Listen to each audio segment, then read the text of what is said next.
Hi aspirants, welcome to my channel Bankers@21. Let me give you my introduction first. मेरा नाम अंकिता है और मैं 22 ईयर्स की हूँ। मैं पिछले 1.5 ईयर्स से आरआरबी में जॉब कर रही हूँ एज एन ऑफिसर स्केल 1।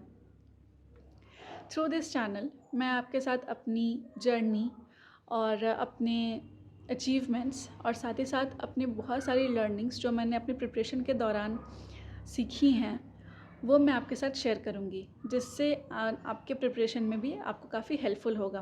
मेरी स्ट्रैटेजीज़, मेरी जर्नी, मैं सब कुछ अपने इस चैनल के माध्यम से आप सबके साथ शेयर करूँगी। करंटली इस वीडियो में मैं आपके साथ शेयर करने जा रही हूँ कि वो कौन से 3 एग्ज़ाम्स थे जिसे क्रैक करके मैं at an age of 21 officer scale 1 बन गई और कहलाई मैं एक bank officer. So let's get started. So my first exam was RRB PO 2020 में, जब पैंडमिक हुआ था। मुझे बैंक में एक ऑफ़िसर की जॉब करनी है और अपने फर्स्ट अटैम्प्ट में ही करनी है। मैंने ये नहीं सोचा कि मुझे कितने अटैम्प्ट में मेरा जॉब होगा।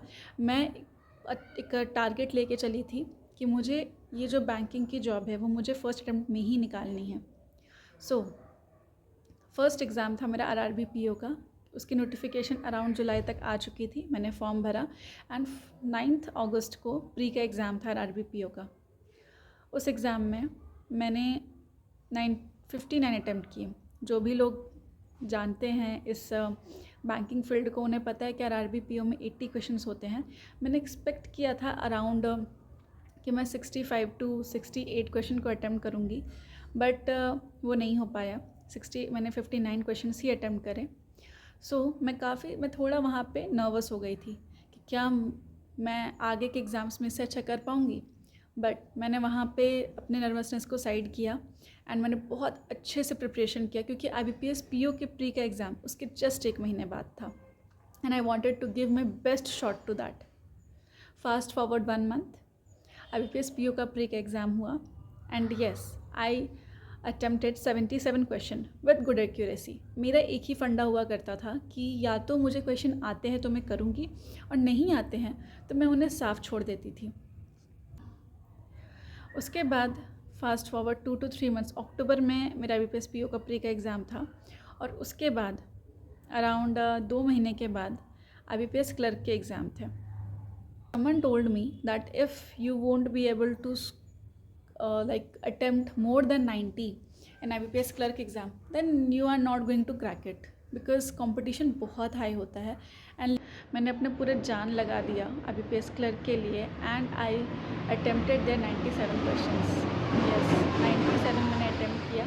मैंने एक क्वेश्चन छोड़ा था इंग्लिश में और 2 क्वेश्चन छोड़े थे मैंने मैथ्स में। मुझे आज भी अच्छे से याद है, मैंने 35 और 35 रीजनिंग में बनाया था, बिकॉज रीजनिंग एंड इंग्लिश मेरे 2 बहुत ज़्यादा स्ट्रॉन्ग पॉइंट्स थे। वैसे आपको अपने स्ट्रॉन्ग पॉइंट रखने अच्छे होते हैं, बट आप मेनली अगर आपके 2 स्ट्रॉन्ग पॉइंट्स अच्छे हो और तो आप एक पे थोड़ा काम करके उसको मीडियोकर भी, अगर एक एवरेज भी आप उसको बना देते हो तो आपके बैंकिंग एग्ज़ाम्स ईजिली निकल जाएंगे। आया जस्ट 1 महीने के बाद RRB क्लर्क के प्री का exam, sorry it was RRB clerk के प्री का एग्ज़ाम। उसमें मेरे अटैम्प्ट्स थे 79 out of 80, 40 out of 40 in reasoning and 39 out of 40 in once. Questions काफ़ी इजी थे, दैट्स वाई और अब सभी जो लोगों ने भी RRB क्लर्क का एग्ज़ाम दिया है, दे न्यू इट कि क्वेश्चंस कंपैरेटिवली सारे एग्ज़ाम से बहुत ही ज़्यादा इजी आते हैं RRB क्लर्क में। जिन्होंने भी PO का एग्ज़ाम दिया उनके लिए RRB क्लर्क का एग्ज़ाम काफ़ी ईजी होता है।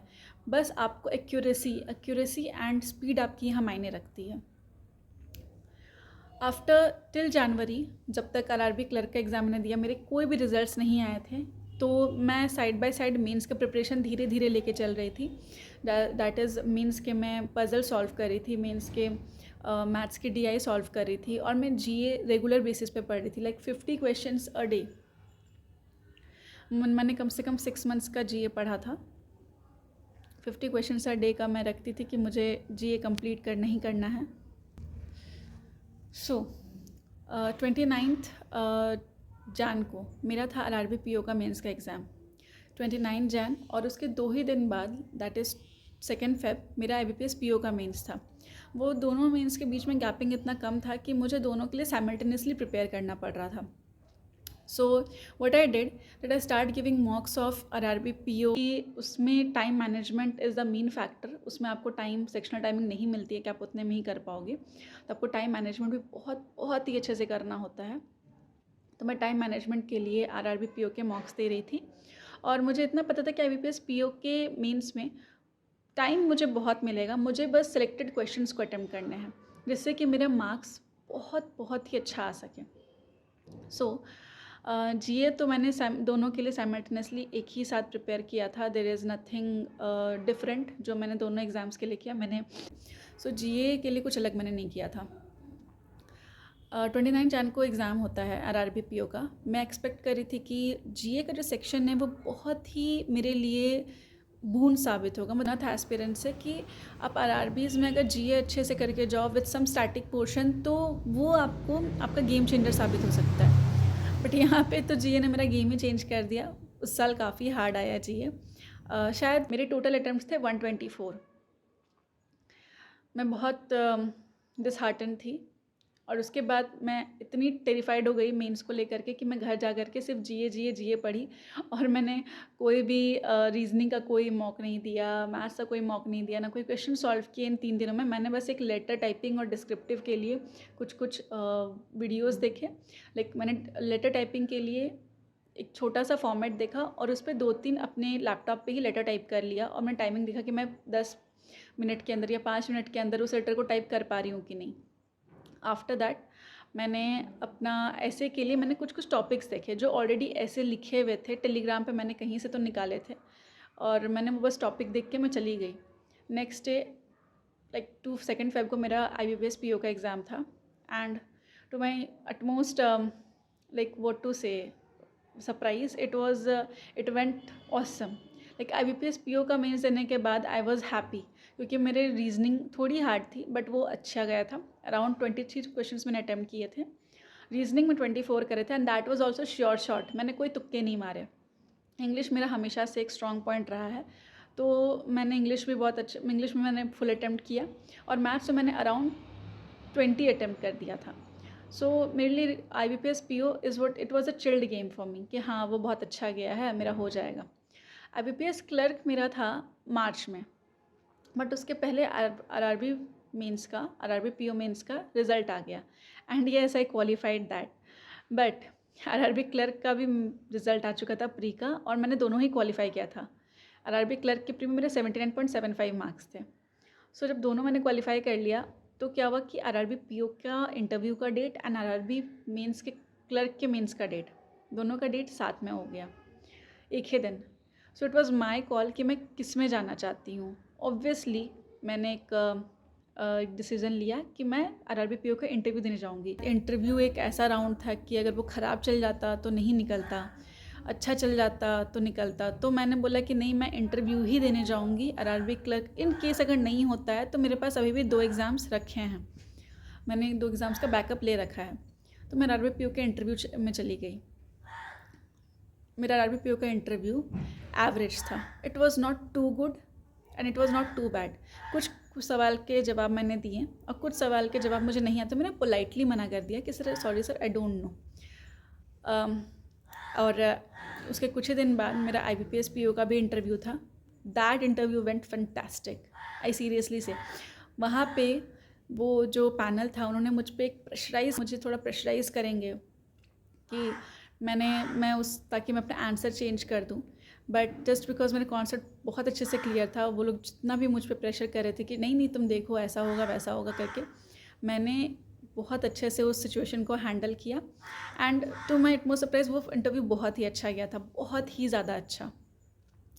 फास्ट फॉरवर्ड मेरे सारे रिजल्ट्स आ गए and I qualified for all the 3 exams, IBPS RRB PO, IBPS PO, IBPS clerk. IBPS RRB PO में मुझे मिला झारखंड राज्य ग्रामीण बैंक, क्योंकि मैं झारखंड से हूँ और मैंने झारखंड से ही अप्लाई किया था, तो मुझे वही बैंक अलॉट हुआ। एक वही बैंक है RRBs का झारखंड में।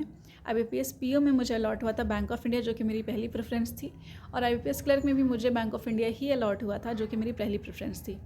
तीनों बैंक में मैंने क्रैक किया। आरआरबी क्लर्क मेंस भी शायद मुझसे क्रैक हो जाता अगर मैंने दिया होता तो, बट नेवरदलेस आई थिंक अगर मैं 21 के एज में क्लियर कर सकती हूँ तो फिर आप लोग भी क्लियर कर सकते हो। It's just that one needs a right direction to move.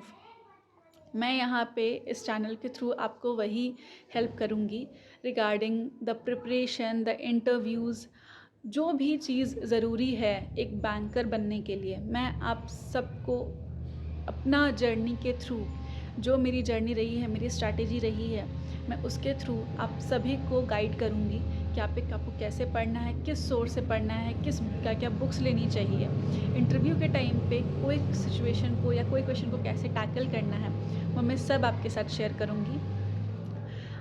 So stay tuned guys, and if अगर आपको मेरी वीडियोस अच्छी लगी हो, मेरी वीडियो अच्छी लगी हो अभी, तो kindly like, subscribe, comment and share my video, so that आपके साथ साथ और भी जो जितने लोग हैं जो बैंकिंग एस्पिरेंट हैं, जो तैयारी कर रहे हैं, उन्हें ये वीडियो थोड़ी सी हेल्पफुल और थोड़ा मोटिवेशन मिल सके। Okay, thank you, bye guys.